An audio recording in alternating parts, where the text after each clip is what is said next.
என்னுடைய பாடல்களை இந்த நிறுவனம் உபயோகப்படுத்துது. என்கிட்ட ஒரு வார்த்தை கேட்டுக்கலாமே, ஒரு அனுமதி கேட்கலாமே. ஏன்னா இப்போ ஒன்னே ஒண்ணுங்க, உங்க வீட்டுக்கு நான் வரது முன்னாடி உங்க முகவரி கேட்கறேன்னா இல்லையா?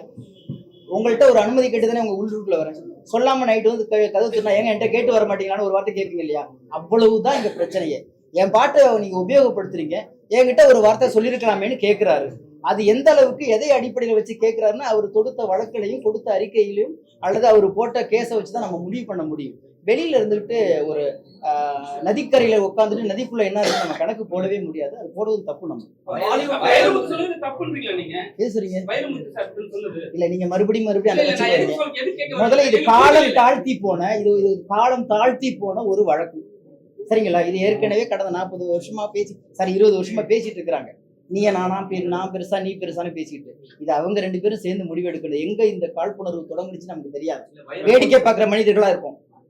தொடக்கத்திலே நான் இல்ல சார், இல்ல தொடக்கத்திலே நான் யாரு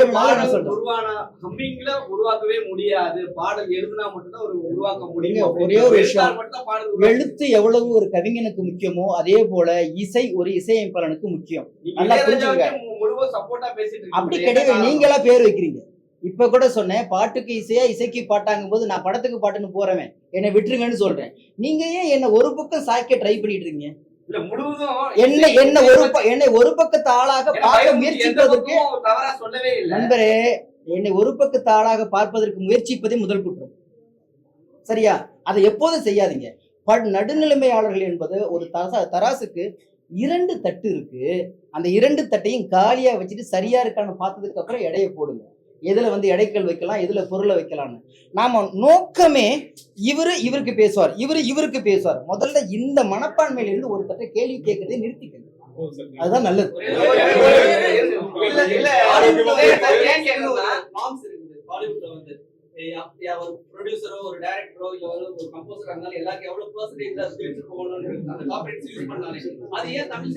இருக்கு சார், பாடல்கள் பொறுத்த வரைக்கும் இருக்கு சார். என்னன்னு கேட்டீங்கன்னா, ஒரு பாட்டு ஒழிக்கப்படும் பொழுது அதுலேருந்து வர அந்த ரைட்ஸ், காப்பிரைட்ஸ் தயாரிப்பாளருக்கு எவ்வளவு, இசையமைப்பாளருக்கு எவ்வளவு, பாடகர்களுக்கு எவ்வளவு, பாடலாசிரியர்களுக்கு எவ்வளவுன்னு சொல்லிட்டு ஒரு நாம்ஸ் போட்டிருக்கோம்.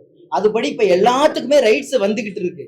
அதை மீறி சம்பந்தம் இல்லாமல் இன்னும் ஒரு வியாபாரத்துக்கு, இப்ப இளையராஜா சார் பாட்டை ஒரு வியாபார நோக்கமா தான் நீங்க எடுத்து பயன்படுத்துறீங்க போது, எல்லாரும் சும்மா அந்த படத்துல அந்த காட்சியில எடுத்து வைக்கிற பொருளுக்கு கூட காசு கொடுக்குறீங்களே, அப்ப என்னோட கற்பனையும் வந்துட்டு போகுது. என்கிட்ட குறைந்தபட்சம் அனுமதியாவது கேட்கலாமேன்னு கேட்கறது எனக்கு தப்பா தோணல. ஆமா,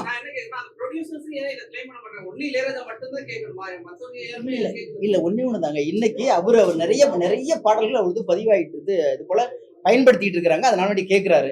ஒருவேளை பிற்காலத்துல நம்மளும் கேட்டுக்கலாமோ அப்படிங்கிற ஒரு சிந்தனை இனிமே எல்லாத்துக்கும் வரலாம், கேட்கவும் தொடங்கலாம்.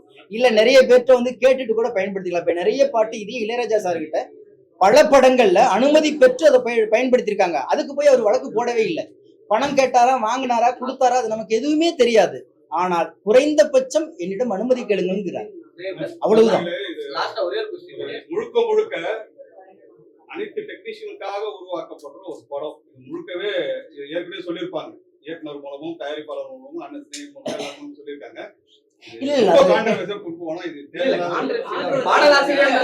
தாராளமாங்க. என்னை பொறுத்த வரைக்கும் பாடலாசிரியர் மட்டும் இல்லைங்க, இங்க இருக்கிற அத்தனை பிரிவுகளிலும் அவரவர்கள் உரிமை அவர்களுக்கு பெருசு.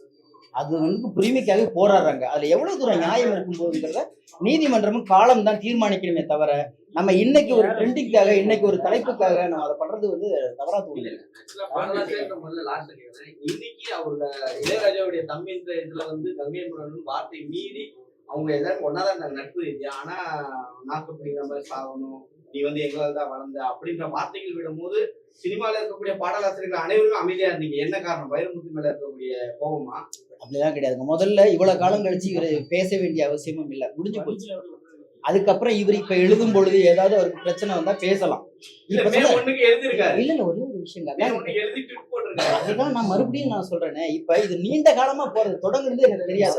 ராஜா சாருக்கும் கங்கை அமரன் சாருக்கும் வைரமுத்துக்கும் என்ன பிரச்சனை உங்களுக்கு தெரியுமா? சரியா பிரிஞ்ச காரணத்தை சினிமாவில யாராவது சொல்ல முடியுமா?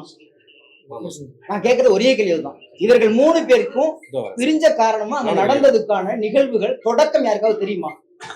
முடியும் இப்படிதான் முடியுங்கிறத நம்ம அனுமானமா சொல்ல முடியுமா?